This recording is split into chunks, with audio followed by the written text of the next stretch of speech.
So today we'll be talking to you guys about teenage pregnancy, STIs, and risky sexual behavior. We'll start out with some facts and figures about teenage pregnancy. First off, 13% of US teens have had sex by age 15, but by their 19th birthday, 70% of US teens have had intercourse. In 2013, 47% of high school students had had sexual intercourse, and of that 47%, 15% had had 4 or more sexual partners, and over 40% did not use a condom. A sexually active teen who does not use contraception has a 90% chance of pregnancy.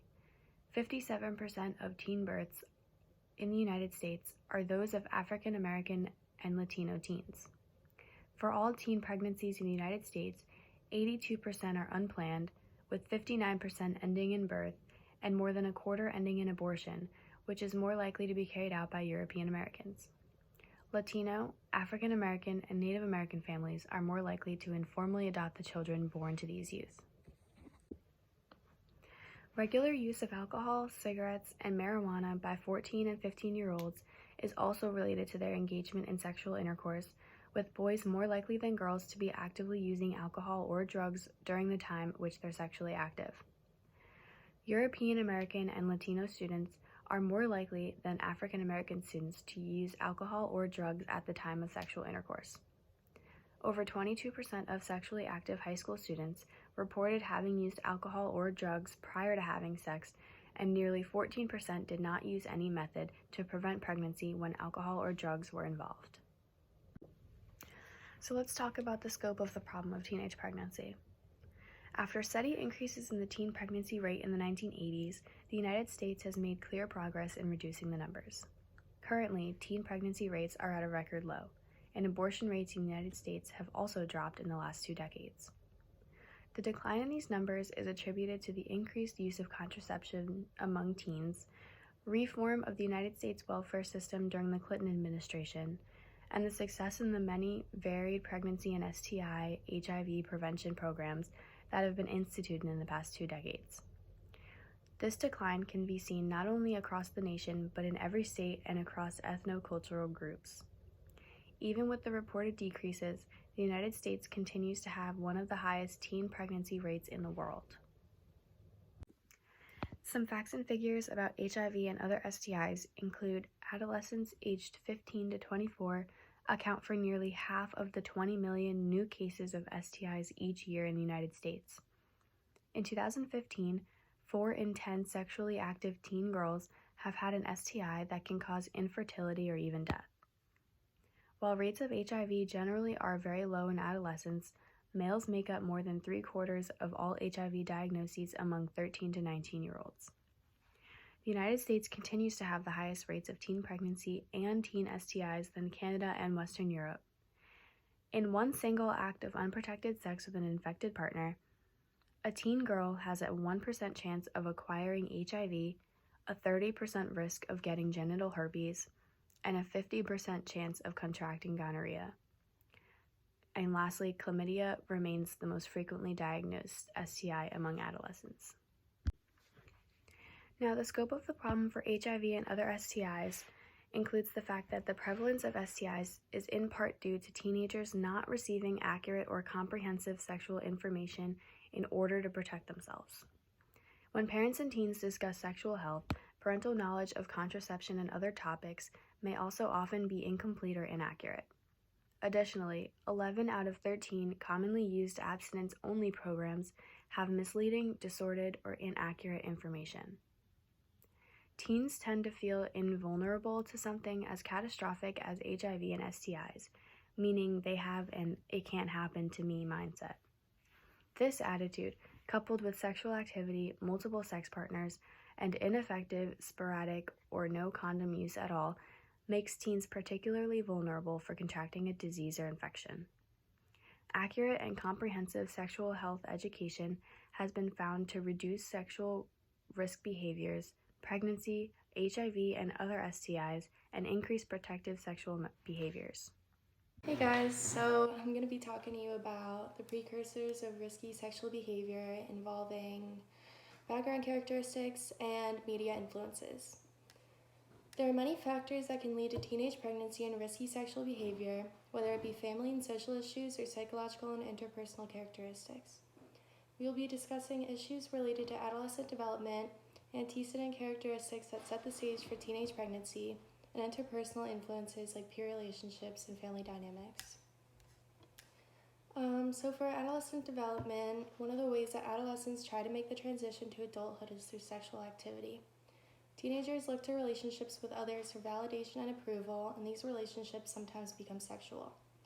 Sexual behavior also becomes a way for teenagers to develop an adult identity and challenge their parental figures on the way to autonomy and independence. One's sexual orientation has proven to have a major impact on the development of their sexual identity and the safety of their sexual behavior.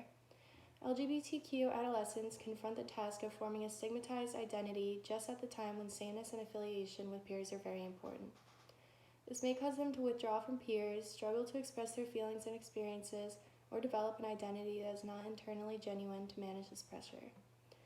Significant problems that come about for LGBTQ youth are drug use, running away, family rejection, and engaging in risky sexual activity. Here are some stats that I found interesting.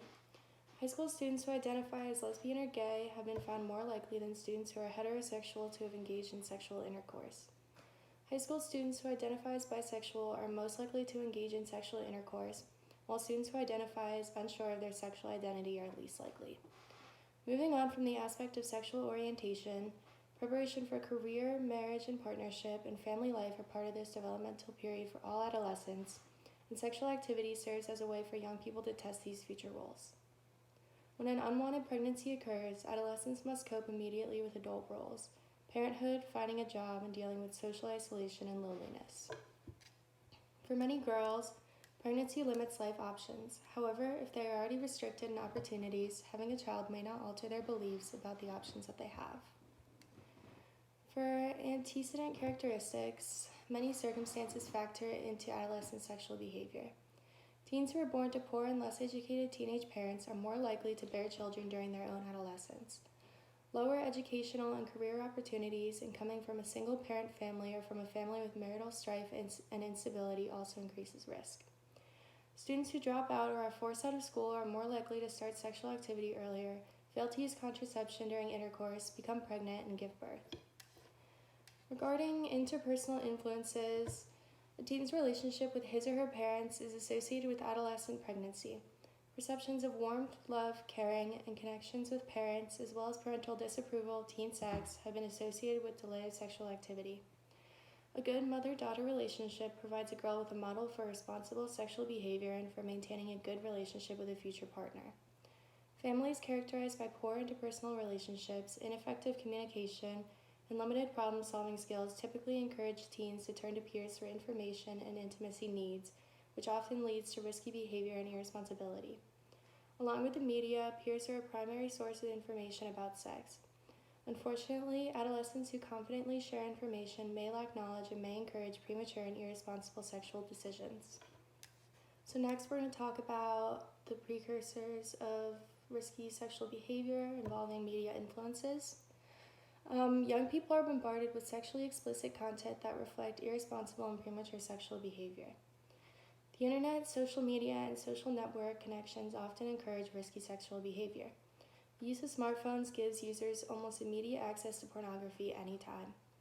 Although media sources and technology can be useful in finding useful information, they can also provide a considerable amount of misinformation that can mislead readers and encourage risky sexual behavior. With television and other media, young people are influenced by commercial media, with 2/3 of programming on television having some form of sexual content. Teenagers' sexual behavior increases as they watch more sexual content. In fact, exposure to high levels of sexual content on television is associated with an increased risk of initiating sexual activity and a greater likelihood of teen pregnancy. Additionally, youth who look at X-rated or violent material are 6 times more likely to report forcing someone to do something sexual online or in person in comparison to youth not exposed to X-rated material. Internet pornography, sexual soliciting, and sexting. Young people have access to porn, however, it is not always intentional. 7 out of 10 youth unintentionally came across porn online. Parental monitoring of children's internet use is critical. However, Sexually explicit websites often can be entered when there are no sexual references in the link. Another problem that's emerged with the increased use of electronic media is sexting. Sexting is sending from a mobile phone a sexually suggestive or explicit message, photo, or video to someone else. Young people are aware that sexting is potentially dangerous behavior, but 1 in 4 still send or posted online nude or semi-nude photos or videos of themselves. Additionally, nearly 40% have sent or posted sexually suggestive messages. The potential of these sexting messages being shared is very high and could have very serious consequences. The impact of such content becoming public could result in unwanted sexual solicitations, bullying, social isolation from friends, violence, serious emotional issues, and even disciplinary actions by schools and legal action by state and federal authorities. Finally, we're going to talk about the positive potential of information technology. Although the media can have negative effects on sexual behavior, it can also be very helpful in spreading useful information. Apparently, short, non-interactive videos and computer-based instructions alone have no effect on behavior, whereas longer interactive videos viewed several times may have some impact on improved knowledge and safer sex attitudes. So now I'm going to talk about the consequences of early childbearing. When a teenage girl becomes pregnant, her entire life is now changed. She probably did not expect this to happen. So any plans she had in the future are now going to be shifted. Things like her physical, social, educational, and career development, they're all going to be altered. They're all going to alter their socioeconomic status, educational attainment, and health and family development. Mothers are more likely to end school once they get pregnant, so this leads them to become unemployed or underemployed, which then leads to having a low income, which then leads to them needing public assistance. So they're kind of in a cycle there. Mothers are more likely to have a second child within the first 2 years of having their first child. Educational consequences when it comes to teenage pregnancy. Parents are more likely to, of course, drop out of school, be on and underemployed throughout their entire adulthood. They are more likely to be single and have large families. That's where having a second child within the first 2 years comes into play. And of course, they are more likely to be living in poverty. Now, there has been a rise of teenage mothers getting their high school diploma because many school districts are now providing alternative school programs for student mothers in order for them to obtain their diploma. I did some research to see if I could find any of these programs in my area. Couldn't. So I did find this super cool nonprofit agency in Maine. It is called the Maine's Children Home for Little Wanderers, and this is a nonprofit agency that provides education, counseling, adoption, daycare, and early childhood education for not just the mothers but also the fathers. This reaches out to more than 3,000 families and children in Maine every year, and I thought that was awesome. If we had that would probably help a lot. They have a teen parent school program which provides prenatal and parenting instructions along with academic and life skill courses, and they can receive a regular high school diploma through this school. And for the parents that already have their babies, they do offer free on-campus childcare for them to use up, which I think is awesome because a big problem with teen parents is them being able to find babysitters and stuff so they can go out and work or go to school. So that is awesome. Family development of the few teen pregnancies that do actually end up being married, a third of those marriages will end in divorce within the first 5 years. Mothers are often forced to work long hours, so this can put a strain on the mother and the baby's relationship, and so because they will have little time to spend with each other.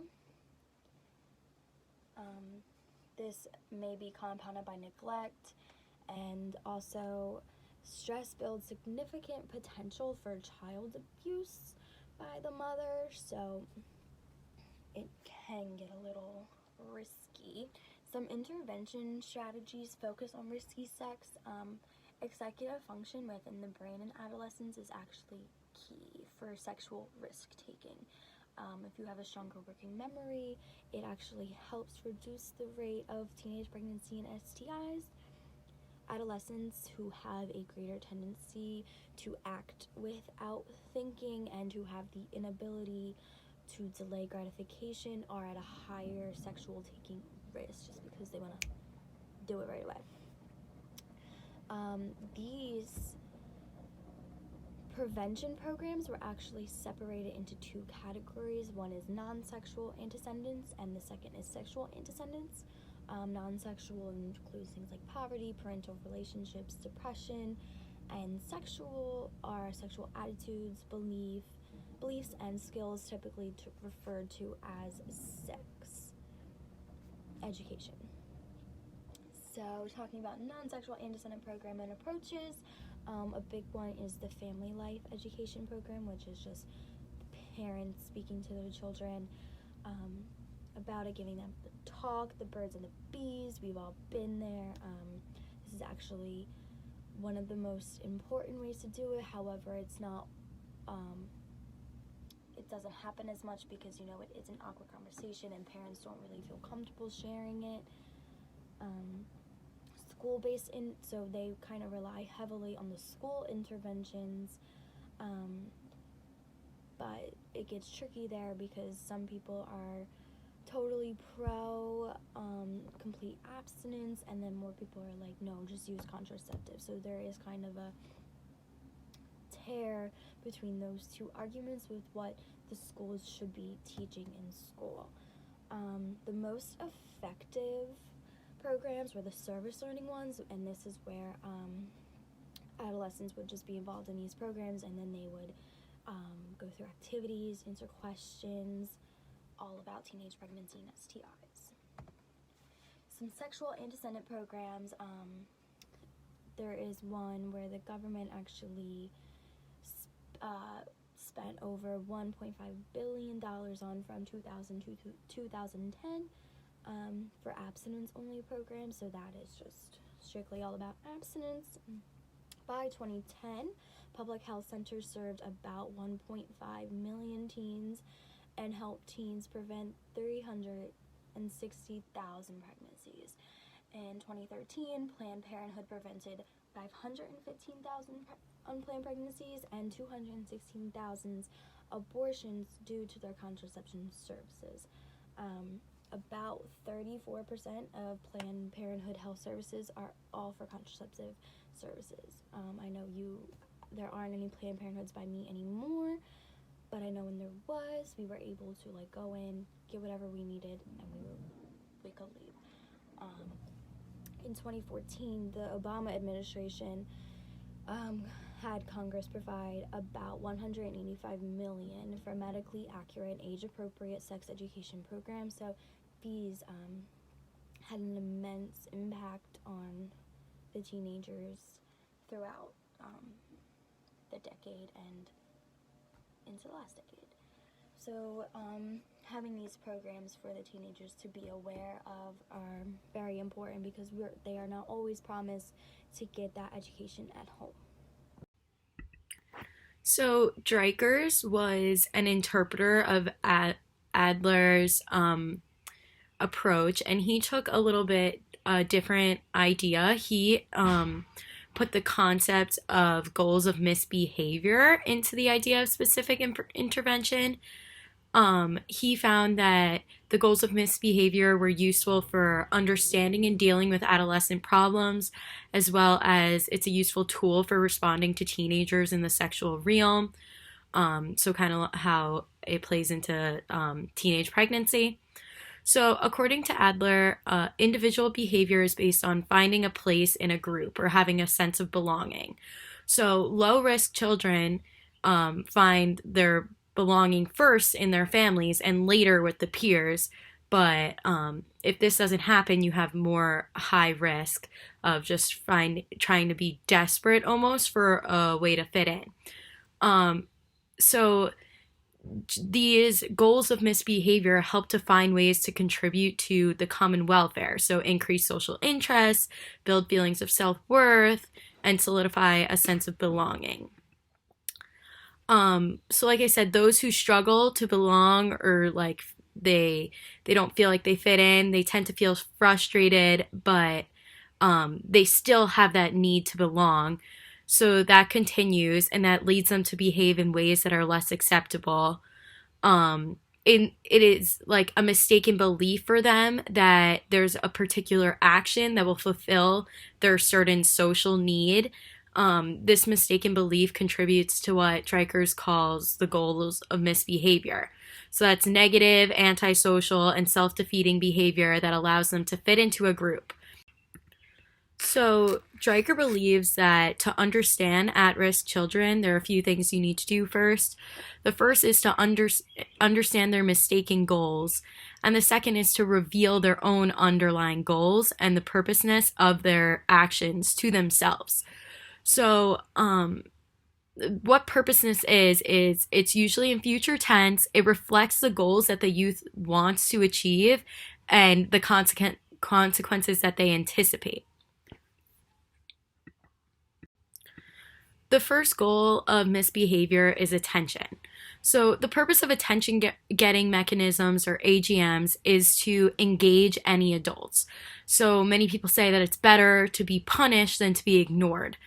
So the AGMs are typically negative, and sometimes it's hard to distinguish between if someone's just being overly nice or trying to help, or if they're trying to get attention. For example, a teacher's pet, if there's a student that's always trying to raise their hand, always trying to give the answers, you might think that they're just trying to be helpful, but in reality, they are just trying to get the attention from their teacher because they want to be praised. Many youth behave negatively because of the positive roles that they really want to take. Like, let's say they wanted to maybe not be teacher's pet, but they're more funny, but that role of being funny is already taken. So they behave negatively about that. So this can be directed towards desire for affection from a romantic partner in the sense of, teenage pregnancy, or just the need to feel like they belong, feel needed, to be loved. The next goal of misbehavior is power. So power is an attempt to establish their position in the group by dominating, controlling, and manipulating adults and peers. So the youth feels like they refuse to be commanded. They want to break the rules. They can do whatever they want. If the adult reacts in any way to the power struggle, the teenager or the youth has already won, regardless of the outcome, because they got the reaction that they want. The underlying goal of power in sexual acting, so in the sexual realm that Dreikers explains, is acting out to their parents or anyone who seems inconsistent in their life. Maybe their parents were too permissive or too strict. And it may seem like they're just trying to express their independence, but in reality, they're trying to establish a position that's higher than the parents. So they really want that power.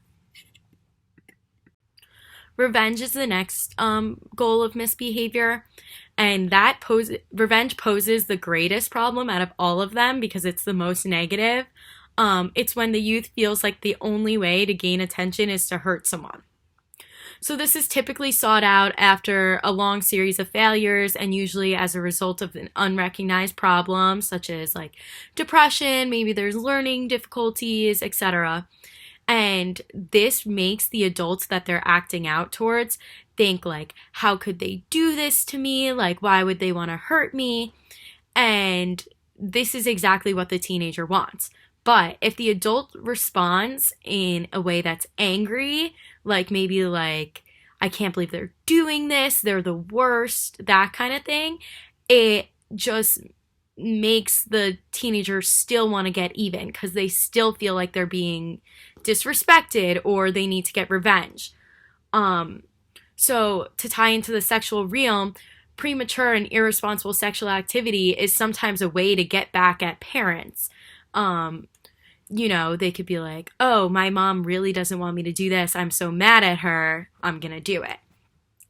This can also be used on a partner. If one of them feels rejected, they might feel the need to try to get back at the other one and maybe find a different partner, and etc. Lastly, we have assumed inadequacy. So teenagers who expect failure and they rely on just getting by use their assumed inadequacy to escape the group. So if nothing is expected from them, then they can still be members of the group because they don't necessarily need to do much. Underachievement and lack of effort is the most effective way to get adults involved with them. If a parent feels like their child isn't working to the best of their ability, they're going to give them that attention that they need. But this can make an adult feel despair, frustration, hopelessness. And then in the sexual realm, this can be expressed by lack of assertiveness regarding sexual activity. Maybe they don't really want to do anything. They have the skills to resist or insist on using protection, that kind of thing, but they don't use the skills because they just blame it on their assumed inadequacy. So what Strikers really wanted to focus on with these goals of misbehavior is the corrective procedures for them and how we can fix someone who is acting out just for a desire to fit into the group. So for attention, some corrective procedures are asking questions such as, do other guys respond differently with more respect or admiration when they know you've had sex? Or recognize that pushing and giving and punishing and giving service and scolding are all forms of attention, even if they're reinforcing negative behavior.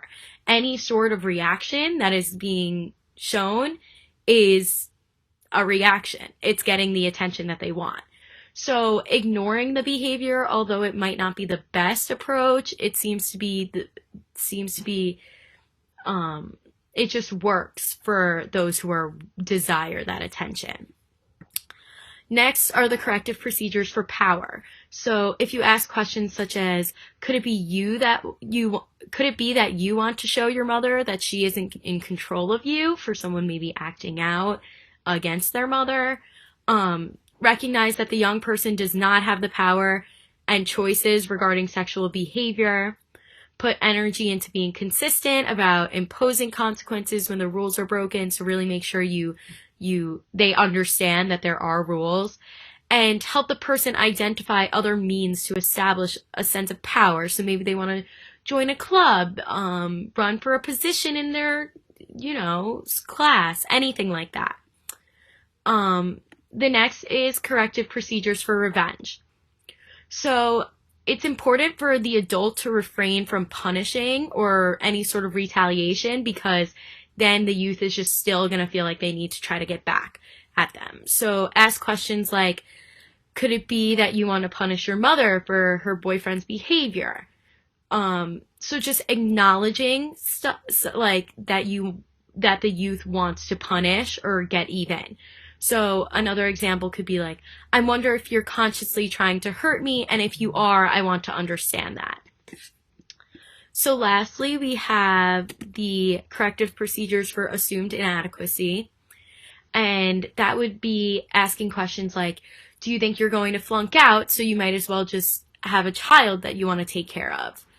Or just having it's important for the helper to show encouragement and optimism and not give up, and arrange situations in which they can experience success rather than feeling like they don't really have much to look forward to. All interventions must be geared towards empowering to identify like healthier ways to meet their goals of belonging. Some other things just based on the Adlerian model and Dreikers and what he thought and he wanted to include were just the consequences of these behavior, especially in the sexual realm. So there's natural consequences and there's logical consequences. So natural consequences of having maybe unprotected sex would be something like an STI or pregnancy. But logical consequences are things that should be used in the hope that the other consequences will never be expected. So they're determined in advance and they're logically connected to the behavior. So, for example, a mom saying, if you have your boyfriend over one more time when I'm gone, you will not be allowed to have any friends over for 1 month. So that's a logical consequence versus the natural consequence of you'll get pregnant if your boyfriend keeps coming over and you keep having unprotected sex. And lastly, the biggest thing out of all these goals of misbehavior and the corrective processes and all the consequences is you really have to encourage the youth. So encouragement is it recognizes effort and improvement by expressing appreciation. It reduces the child's need to resort to undesirable behavior or feel significant or that need to fit in somewhere. It boosts their self-esteem by focusing on their strengths. Nonverbals are very important. You want to show that you're listening. Don't use a judgmental tone of voice. You want to nod, say I understand, and you want to try to stay away from competitive encouragement, saying like, oh, well, you see what you can do if you try, or like, if only you did this before, because although it might be encouraging now, it's still negative towards like what you did in the past. But overall, encouragement is the strongest part in trying to deal with these goals of misbehavior.